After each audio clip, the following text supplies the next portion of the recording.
Okay, so today we're going deep on recovered carbon black rCB for those in the know, Like, and all the ways it's shaking up the circular economy in the tire world. yeah. Our roadmap for this little adventure is the March 2025 rCB News Report by Martin von Wolfersdorff. Always a good read. Always insightful. And for anyone listening who wants to get a grip on the big moves in this sector without, drowning in the details, well, this deep dive is for you. We've pulled out the core insights from the report, new plants popping up, highlights from the Tire Technology Expo, upcoming events, the good stuff. Yeah, absolutely. So let's talk progress. Wastefront has started building their Sunderland plant in the UK. Hmm. It's happening. There are even some cool groundbreaking pics on LinkedIn. The Port of Sunderland shared them. I saw those. Really brings it home. It does. It's real. Construction's happening in two phases. First part's ready in 2026, second in 2027.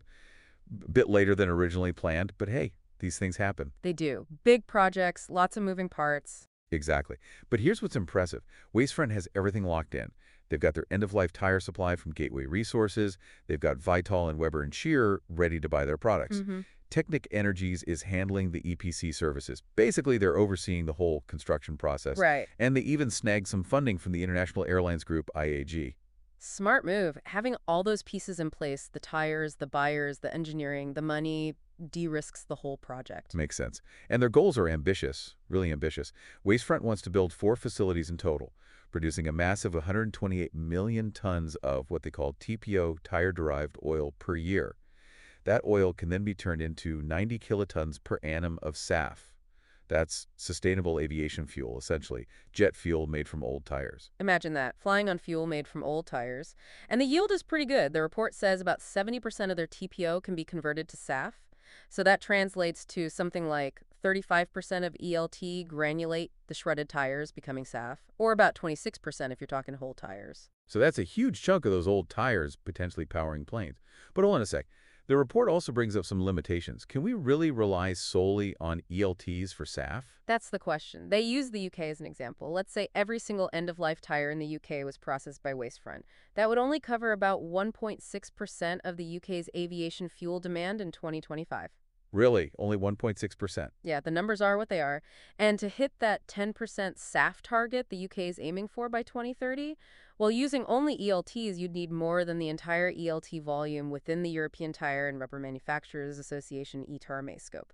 So basically, we can't just rely on old tires alone to fuel all our flights. Not yet, anyway. It's more about ELT pyrolysis being a significant part of the SAF mix. Right, a contributor, not the sole source. So lots of potential, but we need other solutions too. Exactly. And it's worth noting the author suggests locating future Wastefront facilities in port areas. Makes sense for easier tire intake. Logistically, yeah, that's smart. So we've talked about tires and planes, but what about, the actual tire industry itself?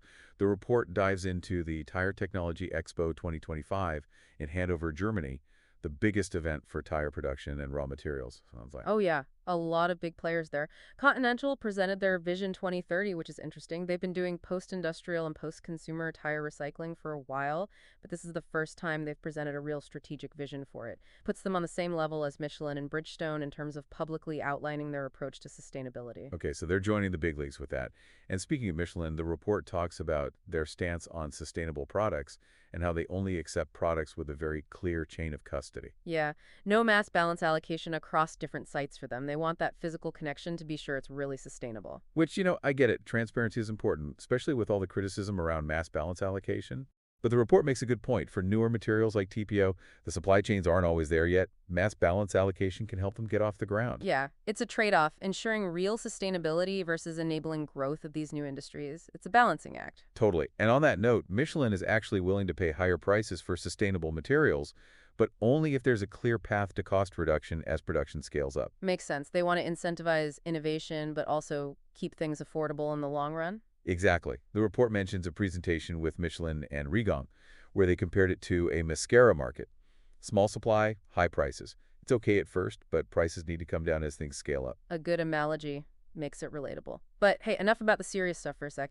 Apparently, the best coffee at TTX was at the Asahi Kase booth. Good to know for next time. Right. And Burla Carbon hosted the best dinner event for the second year running. They had talks by John Loudermilk and John Davidson. Good company, good conversation. Sounds like a good time. Networking is so crucial in this industry. And Burla Carbon did more than just host a great dinner. The report mentions some research they presented on the dispersion kinetics of sustainable carbonaceous materials. That's rCB included. Okay, so for those of us who aren't scientists. Basically, it's about how well the recovered carbon black mixes into a material. If it clumps together, it won't work as well. So understanding this mixing process is key for making rCB truly effective. The science behind it all. And the rCB industry had a big presence at TTX overall. Reoil, Certec, Contact, Boulder Industries, they were all there. Yeah, it's a growing field, gaining recognition.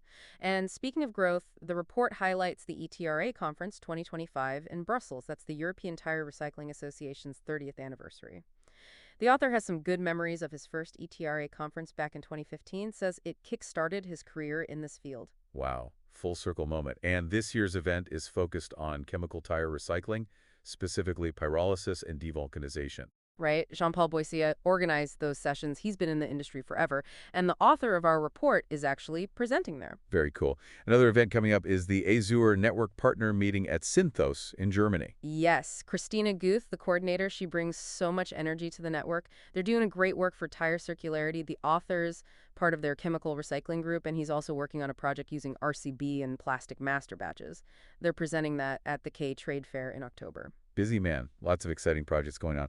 Now let's hop over to Australia. The report talks about a collaboration between Klean Industries, Inc. and Viva Energy Australia. They're looking at a potential 80 kilotons per annum end-of-life tire to TPO and rCB facility. Yeah, that's big news for Australia. Apparently, similar projects there have been moving slowly, so this is a step in the right direction. And Australia has a lot of end-of-life tires to deal with, almost 500 kilotons annually. And that includes 140 kilotons of OPR tires, the big ones used in mining. Wow. There are even something like 200 OTR landfills that could be mined for tires. Like a gold mine of old tires. Exactly. And Viva Energy wants to process the TPO at their Geelong refinery, one of only 2 left in Australia. Smart. But here's the question. Where would they use all that recovered carbon black? Australia doesn't actually produce tires. Good point. The report suggests non-tire rubber, plastics, or maybe even exporting it. Makes sense. They'll need to find those markets to make it work. For sure.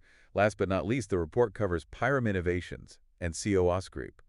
They're starting construction on their joint venture in the Czech Republic in the second quarter of 2025. Yeah, their ELT capacity's been bumped up to 23 kilotons per annum, and Pyrum Innovations increased their stake in the JV to 49%. They're really going for it.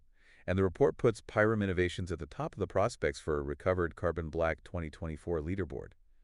8 ongoing projects. They're definitely leading the charge. So looking back at this deep dive, it's clear that rCB is gaining momentum. New plants being built, big players like Continental and Michelin getting serious about sustainability.